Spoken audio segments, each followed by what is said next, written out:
बहुत समय पहले की बात है। एक छोटे से गांव में गोपाल नाम का एक गरीब किसान अपनी पत्नी सावित्री और दो बच्चों के साथ रहता था।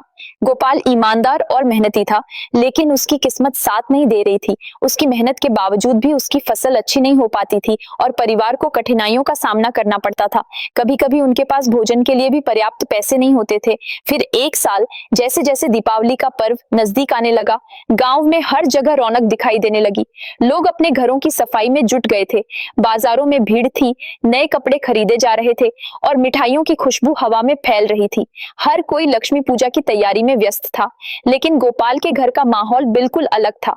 गरीबी के कारण उनके पास दीपावली मनाने के लिए कोई साधन नहीं थे।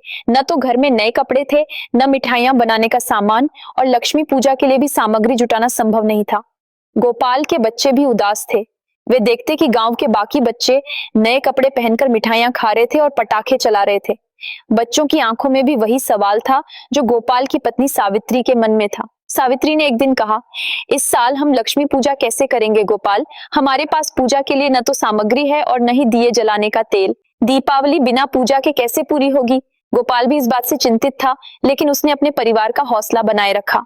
उसने कहा, सावित्री, लक्ष्मी माता सिर्फ धन से खुश नहीं होती, उनकी कृपा के लिए सच्ची श्रद्धा और भक्ति की आवश्यकता होती है। हम चाहे गरीब हों, लेकिन हमारे दिल में भक्ति की कमी नहीं है। हम माता की पूजा करेंगे, चाहे साधन कम हो, पर भक्ति पूरी होगी। दीपावली की रात आई।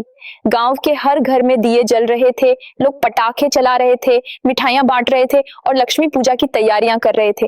लेकिन गोपाल का घर अंधेरे में था।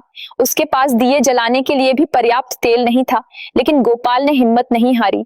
उसने अपनी पत्नी और बच्चों से कहा, हमारे पास जो भी थोड़ी सी सामग्री है, उसी से हम लक्ष्मी माता की पूजा करेंगे। हमारे दिल में भक्ति है, यही सबसे बड़ी बात है। गोपाल ने घर में जो थोड़ा सा तेल बचा था, उससे एक दिया जलाया और लक्ष्मी माता की तस्वीर के सामने रख दिया। उसने सावित्री और बच्चों के साथ पूरी श्रद्धा से माता की पूजा की। उनकी प्रार्थनाओं में धन की नहीं, बल्कि सुख, शांति और संतोष की मांग थी। गोपाल ने माता लक्ष्मी से विनती की, हे माँ, हमें भले ही धन का अभाव है, लेकिन हमें आपके आशीर्वाद की जरूरत है।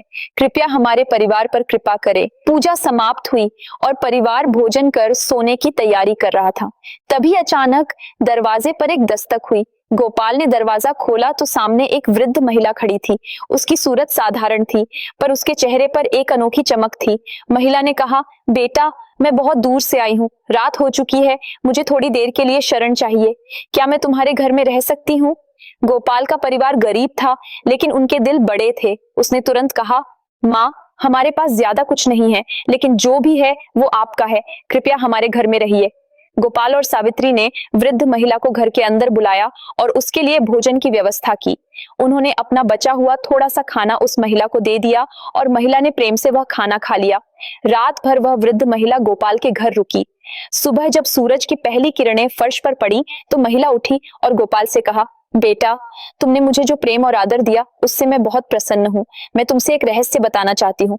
मैं कोई साधारण वृद्धा नहीं हूँ, मैं स्वयं लक्ष्मी हूँ और आज रात तुम्हारे घर इसलिए आई थी ताकि तुम्हारी भक्ति और ईमानदारी की परीक्षा ले सकूं।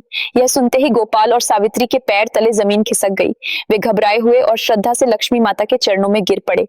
उनकी आंखों से आंसू बहने लगे। गोपाल ने कहा, हे माँ, आपने हमारे घर आने का सौभाग्य दिया, इसके लिए हम धन्य हैं। हमने तो सिर्फ अपना कर्तव्य निभाया है।